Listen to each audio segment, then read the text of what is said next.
Hey there, Hopeful Tribe. Welcome to this week's episode of the I Ching.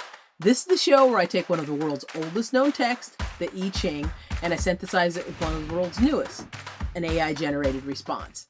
So my process is to open the I Ching to a random passage after asking a question. This week, the question that I was interested in was, how can I stay aligned with what I really want so that I can manifest my best life? And when I opened the I Ching, I came to Hexagram 21. And here's what AI had to say. Hexagram 21 of the I Ching, she, he, biting through, or taking a bite, offers powerful guidance for staying aligned with what we want so we can manifest our best lives. Rather than emphasizing attraction or visualization, Hexagram 21 teaches decisive clarity.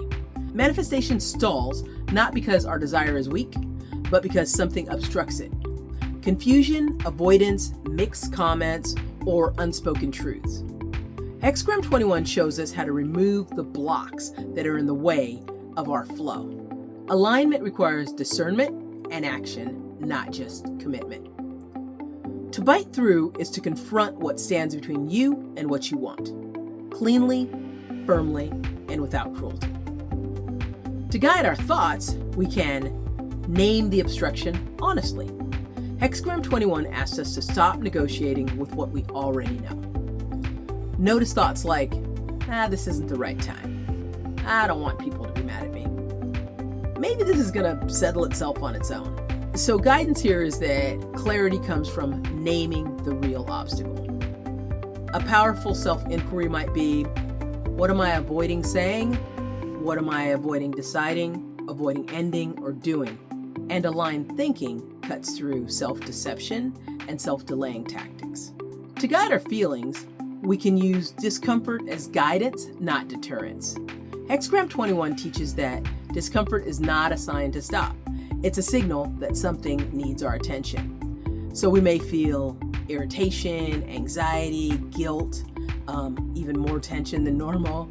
And good guidance would be to let the discomfort sharpen our awareness rather than trigger us to avoid everything. We can try telling ourselves that this feeling that we're having, it's pointing to a boundary or a truth.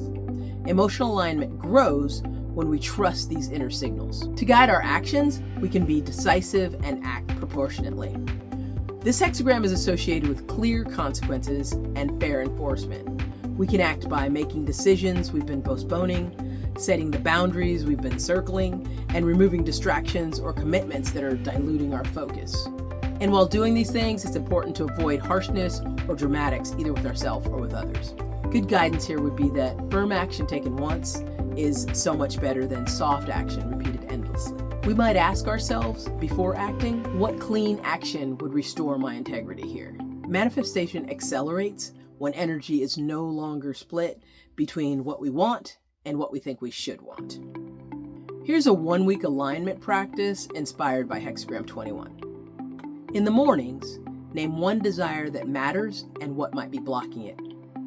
During middays, if resistance has been appearing, you can ask, is this an obstacle that I should bite through, or should I be refining my desire here? In the evenings, you can reflect gently, where did I choose clarity over comfort? What shifted when I acted decisively?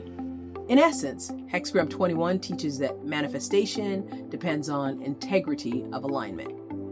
What we want cannot fully arrive while something in our lives is contradicting it. When we remove what obstructs our path, internally or externally, our life doesn't need to be chased. It has space to emerge. Happy Sunday, Hopeful Tribe.